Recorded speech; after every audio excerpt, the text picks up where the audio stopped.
그렇게 나쁜 짓을 해놓고 심신미약이라는 식으로 얘기하면서 한다고? 이게 말이 돼? 하늘이 사건에서 심신미약이 인정될 가능성이 있겠나?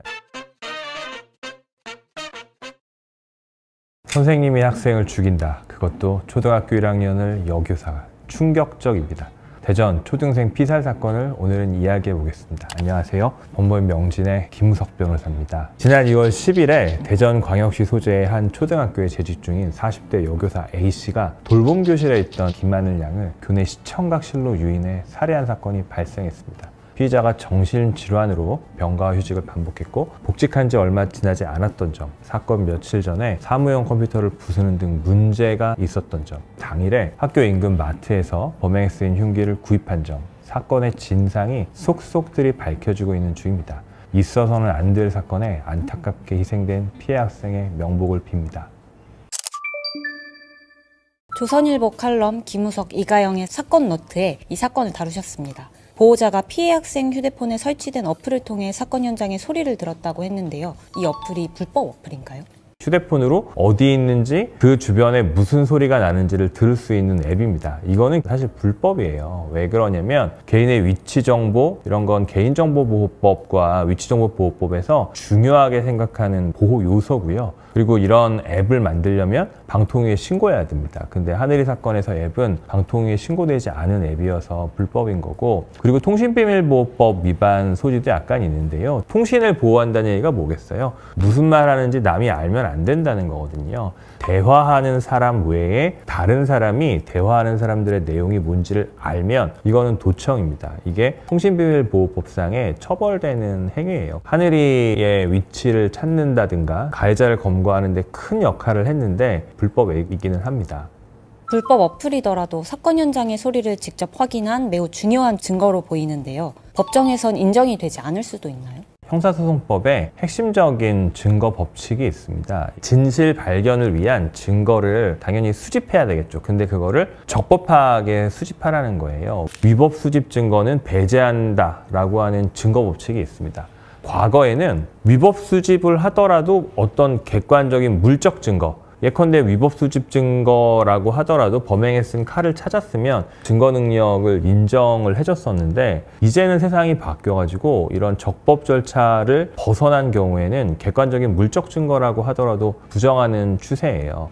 다만 이 하늘이 사건에서 쓰였던 앱을 통해서 누군가의 대화를 녹음했다라기보다는 주변에 음향을 찾아가지고 그 소리를 듣고 찾아갔던 거거든요. 그래서 이거를 통신이라고 하기가 약간 애매한 측면이 있어서 위법 수집 증거로서 증거가 안 된다 이런 말을 하지는 못할 것 같은 생각이 좀 들어요. 그리고 지적장애인 사건이라든가 이런 경우에 피해를 당하고 있는 것 같은데 어떤 피해를 당하고 있는지 알 방법이 없어서 지적장애인의 호주머니에다가 녹음기 같은 거를 넣어서 보내는 경우들이 있습니다. 그런 경우에도 제3자가 녹음해 놓은 거기 때문에 도청이고 증거 능력이 있다 없다 과거에 다퉈졌던 사례가 있어요. 그런데 지적장애인이다, 좀 나이가 어린 학생이다 이런 걸 감안해 보면 다른 방법이 없다라고 봐서 아주 예외적으로 불법 녹음에 증거 능력을 인정해 줬던 사례가 있습니다.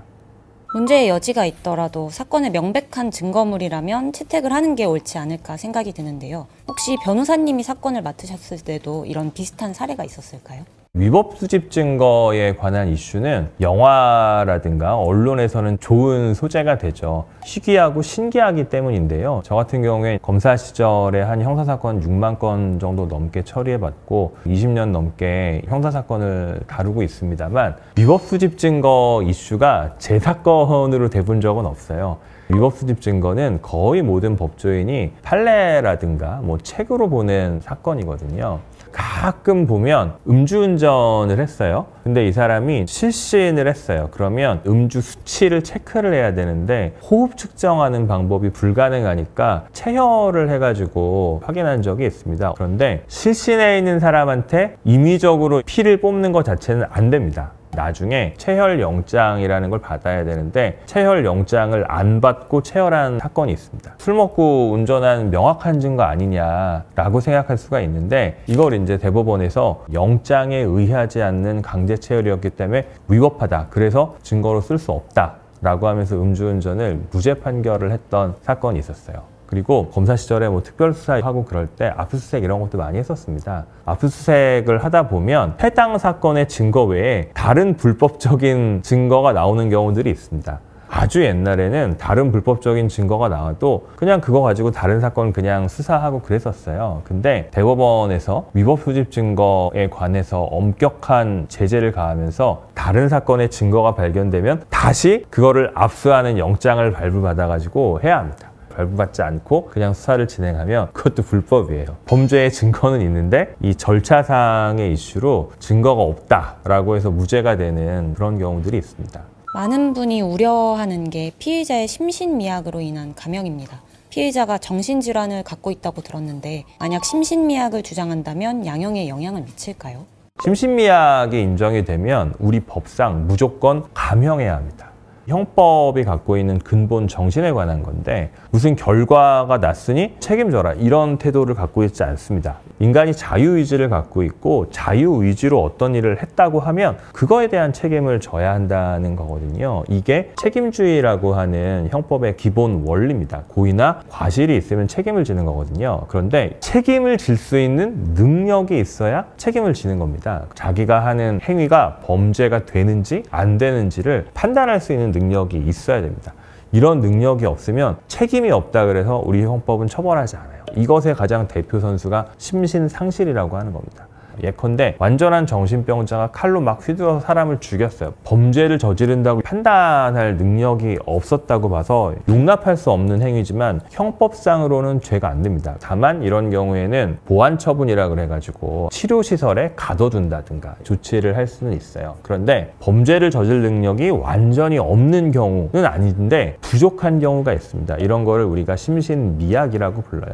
심신미약 감경이라고 하는 거는 범죄 저지를 판단 능력 자체가 부족하다라는 것 때문에 법률상 당연히 형을 깎아줍니다. 근데 과거 조두순 성폭력 사건이라는 게 있었습니다. 그 당시 술 먹고 성폭력 범죄를 저지른 거다라고 이야기를 하면서 법원에서 주치감경이라는 걸 해서 심신미약 감경을 해줬었어요. 그게 이제 나중에 엄청 이슈가 돼가지고 심신미약 감경을 그렇게 함부로 할 수 있는 거냐, 범죄자한테 이런 혜택을 주는 게 맞냐라는 이슈가 있고, 그러려면 엄격하게 심신미약 상태인지를 판단하게 됩니다. 그래서 실무상으로는 심신미약을 주장하는 것보다 이 주장하는 심신미약이 입증이 되냐, 과연 이 사람이 범죄 저지를 능력이 없었던 상황이 맞냐에 관한 이슈로 주로 다뤄지게 됩니다. 범죄 여부를 판단할 수 있는 상태였는지 입증할 수 있는가가 관건이겠네요. 쉽지 않을 것 같은데요. 변호사님께서는 심신미약의 상태를 입증하셨던 사례가 있을까요? 검사 시절에는 심신미약을 주장하면 그거 심신미약 아닙니다. 이런 걸 입증하는 거를 주로 했었었고, 변호사가 돼서는 심신미약 주장이라는 게 약간 양날의 칼 같은 게 있거든요. 이 주장을 함부로 하면 그렇게 나쁜 짓을 해놓고 심신미약이라는 식으로 얘기하면서 한다고? 이게 말이 돼? 비난 소지가 있어요. 그러면 재판부라든가 검사가 바라볼 때 심신미약 주장에 대해서 곱게 보지 않는 경우가 있습니다. 이러면 양형에 악영향을 미치고 반성하지 않는다고 보게 될 여지가 있거든요. 심신미약 주장 같은 거는 할지 말지부터 판단해야 되고, 심신미약 주장을 하더라도 피고인에게 타격이 가지 않는 방식과 형태로 주장을 해야 돼요. 이게 실무상 약간 좀 어려운 변론 영역인데, 그리고 심신미약 주장한다고 해서 반드시 인정되는 거 아니다. 뭐 이런 말씀을 좀 드리고 싶고요. 예컨대 말이에요. 음주운전 해가지고 만취 상태예요. 그 상황에서 사고를 냈어요. 운전해서 사고 날 당시에 사고를 막을 능력 자체가 없었던 거 아니냐라고 하면 심신미약 감경, 주치 감경 이런 거를 뭐 해야 되는 게 아닌가 이런 생각이 막 들게 되거든요. 그런데 함부로 주치 감경 같은 걸 해주지는 않아요. 심신미약 상태를 자기가 스스로 초래했다. 법률적으로는 원인에 있어서 자유로운 행위라고 하거든요. 술 먹고 운전하면 큰일 날 수 있는 거 알면서도 너 술 먹고 운전했는데 술 많이 취했다는 거를 인정해서 처벌받는 걸 깎아달라고? 그건 안 된다. 이렇게 해서 받아들여주지 않아요. 한일이 사건에서 심신미약이 인정될 가능성이 있겠나. 지금까지 언론에 보도된 것만으로는 인정 가능성이 좀 낮아 보입니다. 정신적인 문제가 있다 치더라도요. 우울증, 불안감 이런 거 있는 사람이 전부 다 범죄를 저지르진 않아요. 정신적인 문제가 범죄랑 어느 정도의 연관성이 있는지에 관해서 치밀하게 쳐다보게 되거든요. 근데 이제 하늘이 사건 같은 경우에는 보면 사전에 죽이려고 인터넷으로 검색한 것도 보이고 칼도 미리 사갖고 오고 이런 걸 보면 범죄를 사전에 치밀하게 계획한 것 같은 느낌이 들어서 정신적인 질환이 있다고 해서 이렇게 치밀하게 계획한 거를 심신미약으로 인정해준다? 보통 그렇게는 인정 안 해줍니다. 그래서 이런 사건은 변론할 때 주장할지 말지부터 고민해야 돼요. 함부로 주장하면 마이너스가 될 수 있습니다. 전 국민이 분노하고 그만큼 이목이 집중된 사건입니다. 변호사님들은 이런 사건의 변론을 맡는 것을 꺼리나요? 되게 유명한 변호사님들이라든가 고위직 정관 출신 변호사님들은 이런 사건을 좀 안 맡겠다라고 하시는 경우도 있어요. 명성이라든가 경력에 좀 해가 된다라고 생각을 하시는 거죠.